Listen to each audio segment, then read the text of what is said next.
I want to dedicate this Dvar Torah to safe return to our soldiers after Hashem destroys our enemies, and to return to the captives, and to Rechov Yerushalayim to the wounded, and to healing of all the wounds caused by this war. And on a personal note, I want also to dedicate it to this week is a yahrzeit of my grandmother, Elka Bat Moshe, so for her Aliyat Neshama. We are now in the weeks when we read Torah stories about the beginning of Jewish people, the first Jewish family, Abraham, Sarah, Yitzchak, Rivka, and soon Yaakov, Rachel, Leah, and their children. It's a very precious opportunity to share in their life, and to experience what they experienced and to feel what they felt. It's very good stories. Those are very good stories, but we know that Torah is not just stories.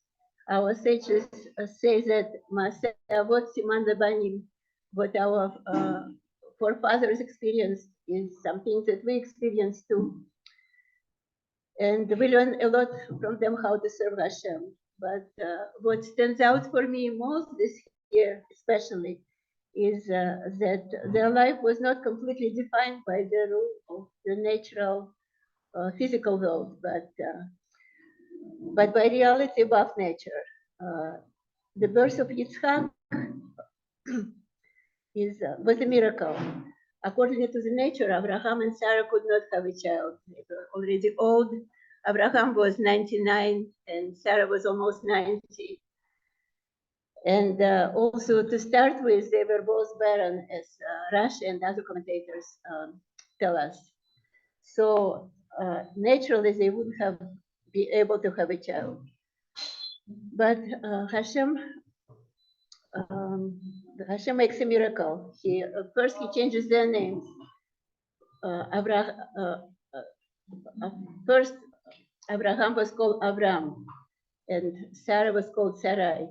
And Hashem adds letter Hey to both of them. Abram becomes Abraham, Sarai becomes Sarah.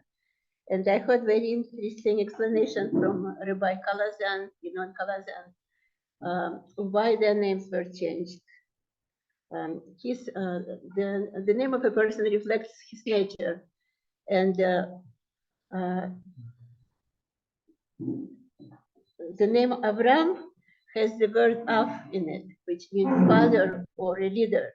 So originally he was supposed to be a leader on a small scale, a leader of a people, of a group of people. And Sarai, it's from the word Sar, which is minister, female minister. And Yud in the end means my minister, also like small minister, like on a small scale. But what they did, they started to do more they were supposed to do. They really strive to be close to God, and they started to teach people to spread light of Hashem. So by their action, they now they needed to have a son who would continue that legacy. So after they did what they could in a natural way, Hashem does a miracle for them. So old age, they become parents to Yitzchak.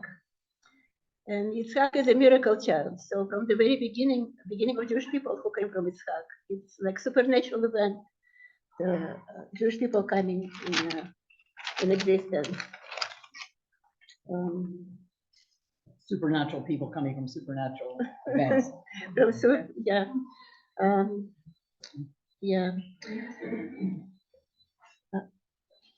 After Abraham comes to make circumcision and comes to live in Israel, Hashem's presence comes to dwell in him. And that's what Or Chaim, that's how he explains the words Vayira Elav Hashem. From the grammatical construction of this verse, which is the beginning of Parsha of Vayira, Or Chaim explains that what it means is that Shekhinah came to dwell in Abraham. He became a Merkava for Shekhinah, embodiment of Hashem's presence.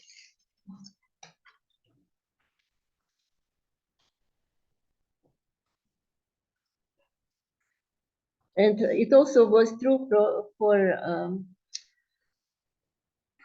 Sarah, for Yitzhak, Rivka, and their children after them.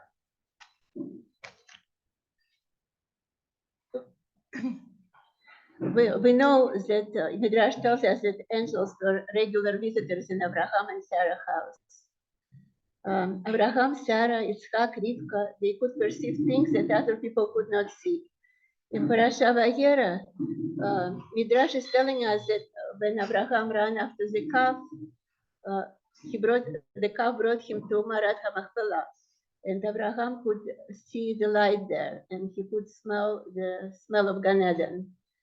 And he knew that there was a place where when Adam and Eve were buried. But Ephron, who owned this cave and who was well familiar with this place, he had no idea what it was. Otherwise, he would never sell that.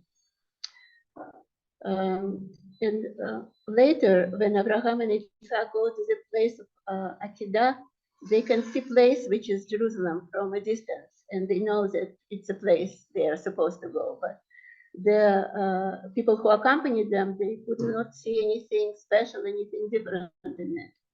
They could not see the reality that Abraham and Yitzhak saw. In this week parsha, Chayei Sara, we read about Rivka, and while being very young, she decides to leave her family and her familiar surroundings to join Abraham family, who was different from everybody else in the world. And in that way, she repeats the same journey as Abraham did when he separated from his environment and started try to get closer to the truth of Hashem. Later, we'll see that Rivka is also barren, like Sarah was, and both Yitzhak and Rivka had to pray for a child, and Hashem responds with a miracle. So here again, we see that people do everything they could, and then Hashem responds, He helps.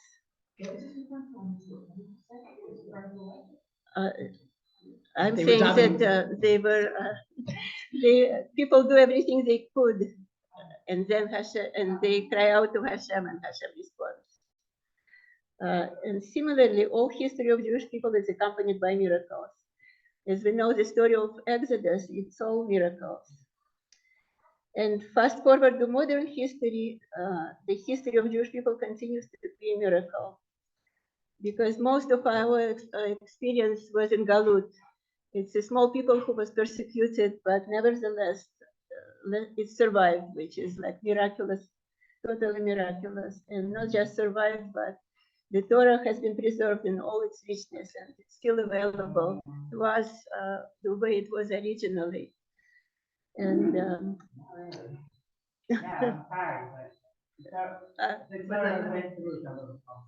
yeah, so now we have that to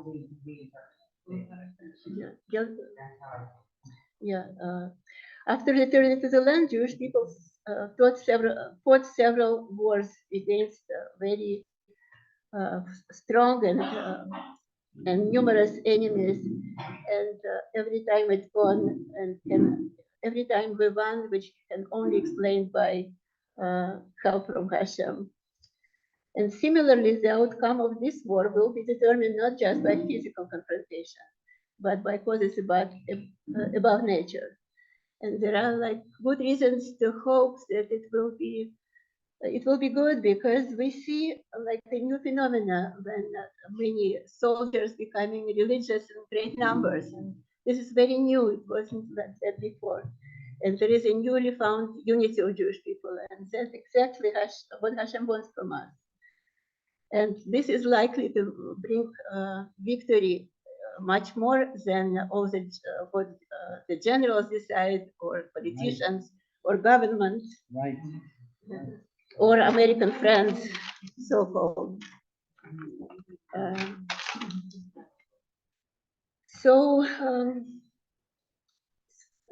So all of us have an important role to play in this war. And we are not helpless because we have the same potential as Abraham, Sarah, Yitzhak, Rivka, and their children. When Jewish people live in the land of Israel, they become embodiment for Hashem's presence, and we can activate this potential and raise a new level of prayer and new level of faith. And certainly, certainly Hashem will answer like He answered our ancestors. Okay, beautiful. Thank you. Thank you very much. Okay. All right. All right. So we're continuing our study of the laws of Shabbos, the 39 malachos, and we did a review last week of the malacha of soter, which is to disassemble. Right? We know that the Mishkan, every time that Am Yisrael had to move someplace else, so it had to be disassembled so that it could be reassembled in another place, and that is a creative act. It's disassembling, not to throw in the garbage, disassembling for a creative purpose, and that's the nature of this malacha. Okay, so we started talking about the malacha of soter in connection to food, right? So you would think that if you would bite into a candy that's like in some kind of a form, or you would bite an animal cracker, or even if you would like some sugar. These are the examples he gave. Some sugar gets hardened at the bottom of the container. You would think maybe that you can't destroy that form, but that's not the fact. In connection to food, you are allowed to break it apart, and it's not the malacha of soter. So you remember we spent quite a lot of time talking about. So first of all, soter is the opposite of boneh.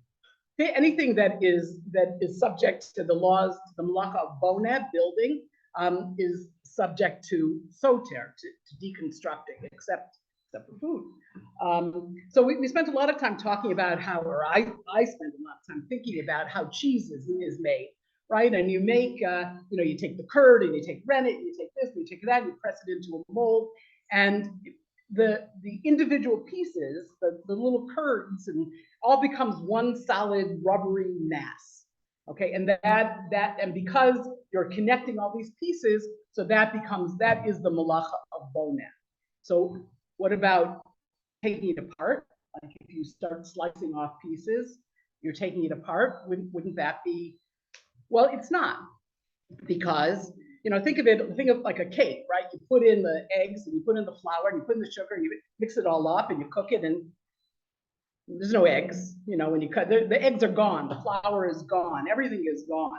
It's all been mixed together, and it's been made into one whole piece. So you're not really taking apart the parts, right? In the Mishkan, what they did is they had all the amudim, all these big high boards that served as the walls. They all had little pieces that were used to connect it. There were bars, there were hooks, there were all kinds of things that were used to keep everything together. Well, taking it, so you would take it apart by disassembling. Well, that's not what happens when you eat any kind of food. You're not taking it apart to what it was. Those as I said, those parts are actually gone. So, but what about those other foods, right? Like you could see it very clearly, like cheese. It's like become a solid. You could understand why that's not taking the pieces apart. But what about other foods? What about all these other foods? Like and the reason, and we've heard this reason quite a few times in particular in connection to boneh, but also in connection to other malachos, and that is that the reason why you can eat food is because that is its method of use, right? That derech hashmish, its method of use, right? There's no boneh or there's no soter in opening and closing a window. That's what it's made to do. It's the same thing with the door. You're not breaking anything. You're not taking anything apart. The door, you open it, you close it, you open it, you close it. That's its method of use. So the same thing is true with food.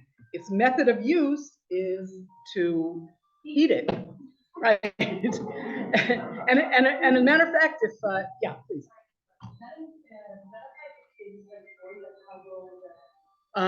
Yeah, I'll get to it in a second. Somebody else asked this question last week.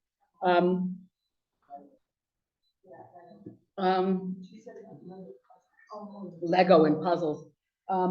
So I mean, so that's like a general principle that if this is something's method of use, then there's no the malacha is not involved.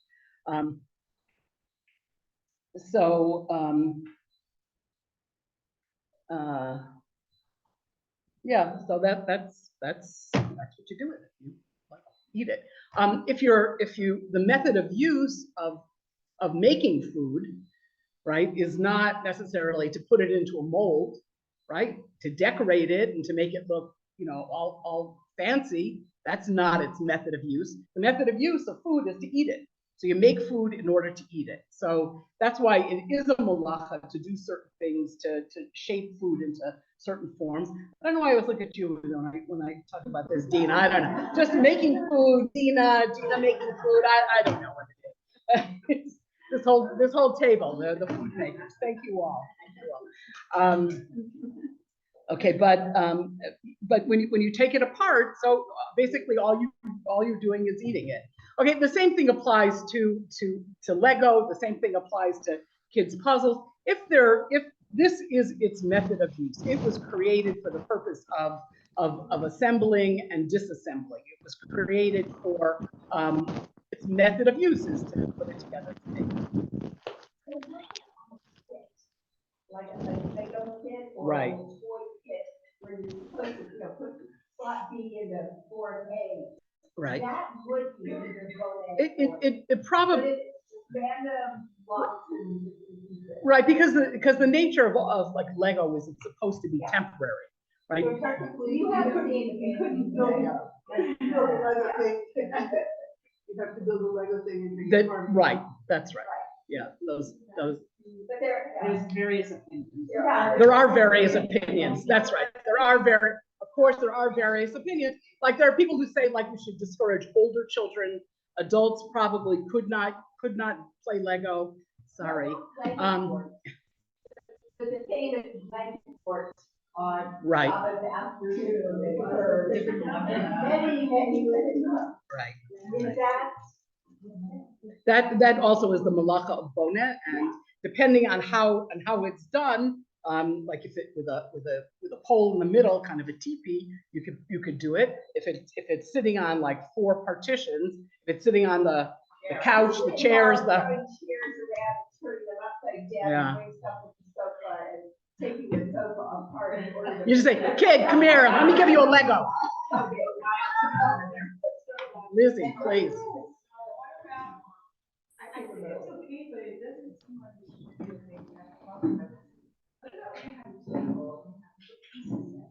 You have a what? Sorry? Yeah. Inserts. Right. And then at some point, like I'm trying to do it, so you want to take those pieces off. Right. Right. Are you allowed to do that or no? You are allowed to do it. Like because its purpose is to use it and to take it apart. It's method of, it's what its purpose is. It's created for that purpose. That's why you could open and close a folding chair, right? It's method of, what we said, if you remember, the problem would be if it has like a peg in it that fits tightly into a hole. They always do.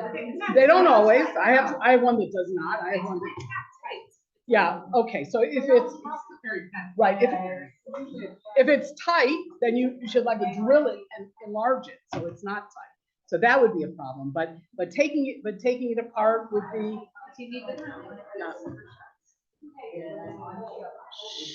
Wait, I can't hear. I said, like, mine have to do, people have where like you extension it like with a thing that goes like this in a hole and a hole. Yeah. So that's a problem. Putting the just like it's the same thing like putting a stick in the dirt. You're digging. So that's what I said. If you enlarge it a little bit and it's not a tight fit, it would be okay. Or do it before Shabbos. Yeah. I was told that you could put it together, you should not take it apart on Shabbos. In other words, there's no need to reduce the table size. Well, that's not true. You don't have Well, to have the meal for all yeah. of us. Are you, anything, I mean, a klal is that whatever bona you can do, the soter you can do. Whatever bona you cannot do, the soter you cannot, except for food. Okay, so I'm just gonna, I think that's it. Food pretty much, please. No jello molds, okay? No jello molds, Dina. Okay. Remember jello molds? Can you imagine people eating such liver mold? What I remember is, like, remind me if I'm correct or not, and I could be wrong. And if you need to put an extension in on Shabbos, Right. you just have to be cognizant when you no longer need the extension, then you remove it. So it's only been a temporary. That's right. And when you put it in on Shabbos, like some guest somebody shows up, you're not going to say, "Oh, sorry, no." You're gonna do it, right? Okay, but you should keep in mind that you're gonna and you should take it apart. Right. Should take it apart when they leave. Okay, so all right. Yes. But if we were like food as a sculpture kind of idea, wouldn't that be like eating stuff together? Isn't that, you know, like, I don't know, a bill or a form and then You might think that, but since that's its method of use, food is to eat. So making it, we said, is the problem. Making such a structure on Shabbos would be a problem. Taking it apart would be is not a problem. Eat, mein Kind. Yeah. All right. Should I go on a little bit more, or I think not. I think we got a lot of announcements. So thank you all. Okay. So first of all, our program for today. So unfortunately, Ilana is not with us today, and Shayna is also not with us today. So Baruch Hashem, we have many classes, and so everybody will have a chance to. I'm doing some stuff. Oh, right, okay, so both of Shayna's class, Shoftim, okay, Shoftim, you're still meeting, okay, so even without Shayna, it goes on. Ilana, hopefully will work stuff out, and we'll see her next week. Okay, also, the change at 12:30, unfortunately, Shoshi Simbam is not gonna be here, but we have, thank you to Tova. We have Chaya Bracha Leiter will be speaking at 12:30. So very, very kedai.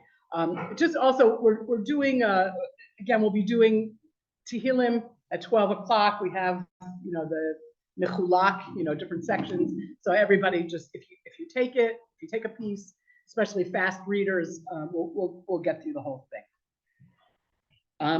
Breakfast this morning is being sponsored by Miss Inani Moose. Inani Moose, I don't know. Anna Moose, something like that. Anyways, it's in honor of. I'm a foreigner. Yeah. We're all foreigners. We're all foreigners. Anna Moose. Anna E. Moose. Okay. Yeah. Anyways, so she's sponsoring the breakfast for the safety of our soldiers and for the release of our captives. I got something. Maybe the rest of you, there's so much stuff. I don't know if this is true, but one of the commanders sent out an appeal. He said, there are people who are davening all day long, and they're busy in the middle of the night, like 2 to 5 is when a lot of the activity takes place, and they feel a little bit unprotected. So if you happen to get up in the middle of the night, like just take a minute and say Tehillim, or say a tefillah, or whatever you need to, or Shira Shirim. Very good. Right. Okay. So we're all doing our piece to try and keep everybody to try and hopefully everybody will be safe and will return safe. I mean, I also heard that there's some major operation going on right now that they went in last night and they're going into Shifa Hospital, and extremely, extremely dangerous because it's a huge hub of tunnels. And so like the request was that everybody should amp up their prayers a little bit. So, well, we'll do it at 12:30. We'll do, pardon me? I saw, son of Hamas, he said, gas the tunnels.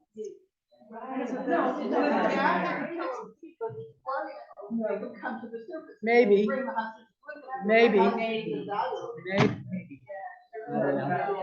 Who knows? Okay, I just, also, a few more announcements. And there's a petition going around. I'm not sure how effective these things are, but they're trying to put pressure on the Red Cross to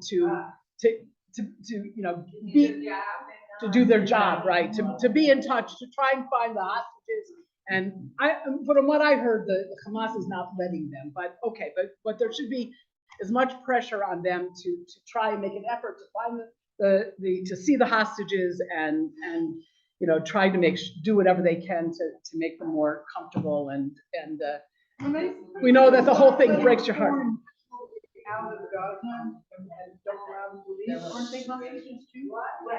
They're hostages. They are. She said foreign nationals. All the American hostages, or a lot of these foreign nationals, it's like you would be considered a foreign national if you chas v'shalom. I mean, we all have dual citizenship, but we live here. We're part of this. Okay. All right. We're raising money for Zaka. There's the bag. I mean, there are many needs. There are many beautiful things that are happening in our country. I mean, in what I'm seeing, it feels to me like we are reversing. We're making up for the sin of sinat chinam. We are curing that problem. The outpouring of love that each Jew is feeling for each other never has happened in our lifetime. And hopefully, like, Hashem is noticing, okay, we took care of that one, Hashem, like we should be forgiven for that sin. So there's many, well, this we understand. Okay, but so Zaka, what? I think so. I think they're more dangerous. Anyways, so we're raising money for Zaka specifically, because it is it's like I said, there's so many different kinds of chesed, so many different things that we could do, but somehow, this is called chesed shel emes. This is, just to bring these people to proper burial, and the efforts that the Zaka people have been through, and the Mesiras Nefesh. I mean, they saw it all. The things that you don't want to read about, and the things that you click off and you don't want to know about, they saw it. They saw it. They're living. 100%. 100%. Why do some of the men in South Carolina shouting to them, that your husbands come home safe? And this is a serious way to Right. come home, that their hearts be able to heal. 100%. 100%. Okay. So all right. Few more things. Dues go in the box. Either pay for today, or if you want to pay for the month, that would be greatly appreciated. And this is how we keep going. So just whatever you're able to do is greatly appreciated. We want to daven for David ben Rivka Shelley, who's a young man. Our friend Rivka's son collapsed and is in some kind of he's not conscious. So please daven for David ben Rivka Shelley. Okay. Also, I just have to correct something. I was talking last week about my experiences, and I didn't want to say anything negative about Ziv Hospital. I mean, the level of care, it was really wonderful, and I don't have any complaints. I was trying to make a joke that there are a lot of unpleasant things that you go through, but it's not because the hospitals didn't do their job or because they weren't functioning the way they were supposed to function. So it's okay, Z. I'm a believer. Not everybody's. Any hospital would be, it's like fun to have to go through procedures. Nachon, exactly right. Procedures aren't fun. Procedures aren't fun. How they thought of them all. Okay. I have to say that people really need to be careful in doing internal medicine. And we had an extremely terrible experience. So Okay. you need to. Okay. And I have the number of the hospital patient representative who promised to help me in the future. That I have a problem. Okay. Okay. Good. If you have to go. Good to know. Good to know. Okay, I just didn't want to be multi shamra. Can you give that an institution? I didn't want to, be multi shamra on Ziv Hospital. So, okay, I think anybody else? I think that's. Yeah, I have one too. Okay, great. Okay. Okay, very good. Thank you. So put it by the tree or something. So anybody who wants to look at it can look at it. Put it by the tree, like. Okay, very good. Okay, yeah, go ahead, please. Somebody's calling out. Does anybody want to be a buddy to a family? There's a mother that's young and she has a 2-year-old child and she's looking for a buddy to come in the morning and be with the child and give her a little pizza. If that's the case, just let me know. And also, circles of giving now is doing a food program with co-op Tzfat. And if you know any seniors or people that are housebound that need this food, we can provide food ready for them every day. So is this just for seniors and housebound? Or anybody that really needs it, just let me know. And the other thing is the laundry project is on hold. All people volunteered. The reason I got that is because they were in tent kind of, camps. And they're moving now and it's very hard to get in person with them. So we're just waiting to hear in the future what's. Okay. Can I say something? Sure. Okay, I am flying, because I got a 4-minute private Dvar Torah chizuk from Rav Bashkin, Sarah Bitachon, okay? And I was in touch with his wife, and she gave me whoever comes to the shir on Wednesday at 9:30, but whichever Nelson's house, I give a shir on Sarah Bitachon. And so then Rav Bashkin wrote me back. He spoke for 4 minutes. Yeah. So, Personal conversation, not a recording? He's talking to me.